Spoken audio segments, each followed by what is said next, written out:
What's going on, guys? And we're back again. Today we're pulling the S2000 engine out of the car to get it ready to refresh it for this season. So we're gonna put some new bearings, rings, and a head gasket on it, slap it back together and throw it in the car. It hasn't been serviced in a few years and it's been getting beat on, 45 pounds of boost. And it seemed like the last time I drove it, it had maybe a little bit of extra blow by, or maybe I'm just being hypercritical. I'm not really sure, but we're gonna get this motor pulled out, get it taken apart, cleaned, reassemble it and throw it back in the car to make sure we just have a nice fresh motor for this season. No catastrophic failures or anything like that we're going to try to prevent.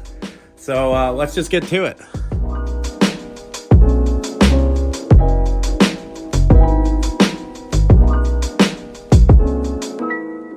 So we just got the engine pulled out. Everything's disconnected. And I'm gonna start tearing this thing down a little bit and then get an engine stand and toss it on an engine stand. But we're gonna start pulling off some of the random stuff on here first, like the engine mounts and turbo manifold, some of the smaller stuff that would be easier to make this thing move around, because we're gonna take it up to Andy's shop, A-Star Fabrication. Great dude, does in-house tuning, tunes Link, one of the best tuners I know, and I've known him for 10 years, builds engines, he literally does it all. So next thing we're gonna do, now that I got the motor out and I gotta sit down on this tire for now, is we're just gonna start pulling off some of the random accessory drive stuff, idler pulley, tensioner, water pump, intake manifold. I'm gonna rip everything off this side so it's more bare. We'll see how far we get tonight. I'm not sure.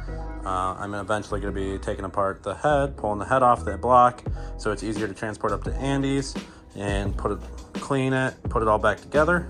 So let's see where we get. So I just finished pulling off the intake manifold and water pump, all the accessories except for the crank pulley, because it's a good spot to hold when I'm moving this thing around right now. Everything looks all right. It's pretty dirty. It hasn't been out of here in a while, like I said, and it's been up and down some dirt roads, unfortunately, for some friends that live on dirt roads. I still got to pull the manifold off over here, but that's no big deal. I noticed a crack here, which is no good, so we're gonna have to get that welded up. My buddy at Fresh Produce should be able to fix that up, no problem. But other than that, though, like, everything looks pretty good. We're probably gonna get this valve cover powder coated. So if you guys have any ideas on a color you think I should do for powder coating this, so I have decided on a color that I'm gonna paint the car, and I am gonna do Midori green. So this whole car is gonna be Midori green, and I wanted to do chrome theme with like everything chrome, but I'm having a really hard time finding 3-piece wheels to match these. I can't find any other Serb ones, or just like all the wheel market right now is insane and it super sucks. But I did pick up another 3 gram lights. So that's cool. So now I have a total of 6 gram lights, and I'm gonna get them all powder coated white. So I think white with the Midori will look really cool. Engine bay definitely could use some cleaning up. It's a little trashed in here, really dirty, but we got the motor out and that's super awesome. What's going on, guys? Back the next day. We just got the valve cover off. I just loosened all the cam caps. We're gonna pull the cam caps and the cams off here. Start getting stuff ready to go into the bin. Probably gonna put it up there first and then organize how I put it into here to take it up to A-Star Fabrication. So let's get these cam caps off here. Cam caps are off. Pull the intake cam out. Looks to be pretty good shape. Looks like all the lobes are still in pretty decent shape. No scoring or anything like that. Intake cam looks pretty good. Grab the exhaust cam here. Exhaust cam appears to be pretty much the same. No real scoring or anything like that on the cam, as far as I can see at just a quick glance here. All right.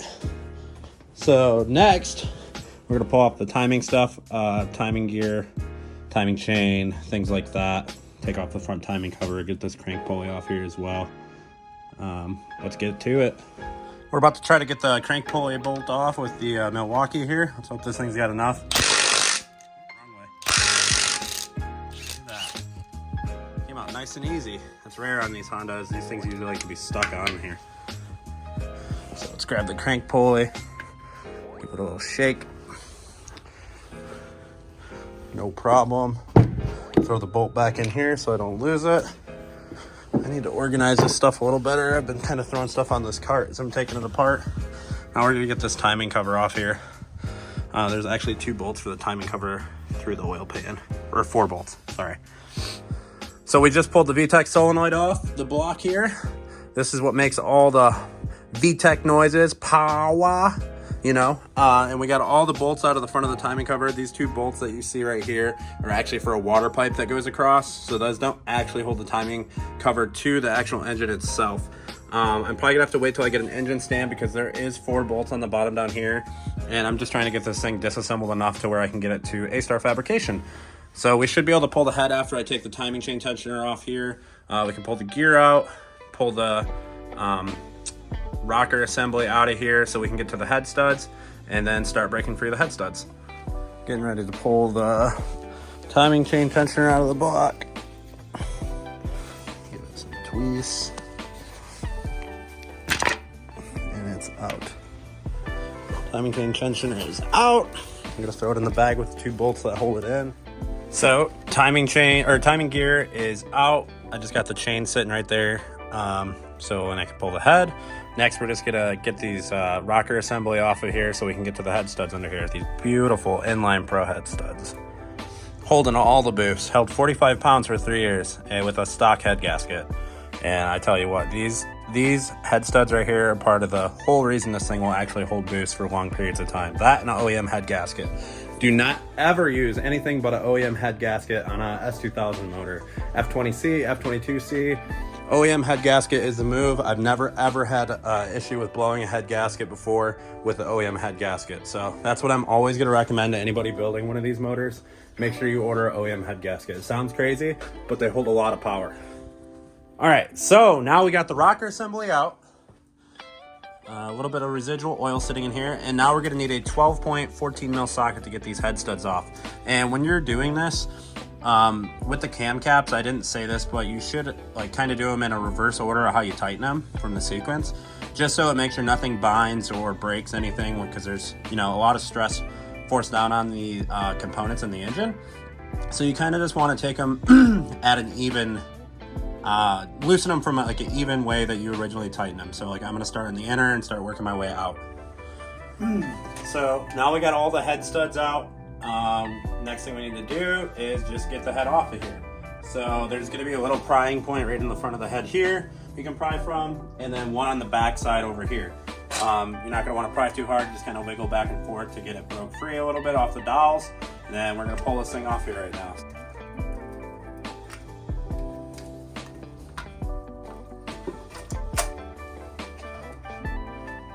And she's off.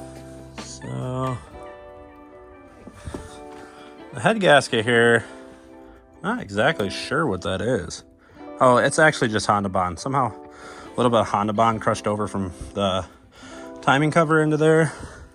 But the head gasket actually looks pretty good. Doesn't look like there's really any spots where it blew or anything like that. This thing held together real nice. Let's see. Check out the backside. Backside looks pretty good as well. Throw it up here with the other S2000 head gaskets. Tops of the pistons look good. Bores look pretty good. Everything looks pretty good, which is a good sign. Beautiful sleeve block from Inline Pro as well. So this is their step deck head.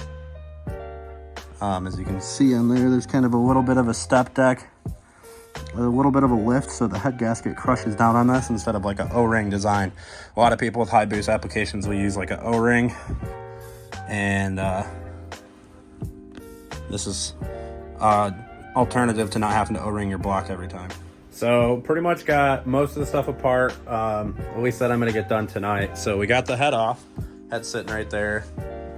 Pistons all look pretty good. Maybe one little, let's see, which one was it? This one looks like it has a little bit of a spot where it maybe wore some material.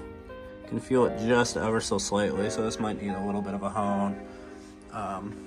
But we got the head off. Head looks good. Some carbon buildup on the valves. Cams are out, rocker assembly's out, got a bunch of stuff bagged up, head studs, VTEC solenoid, cam gear.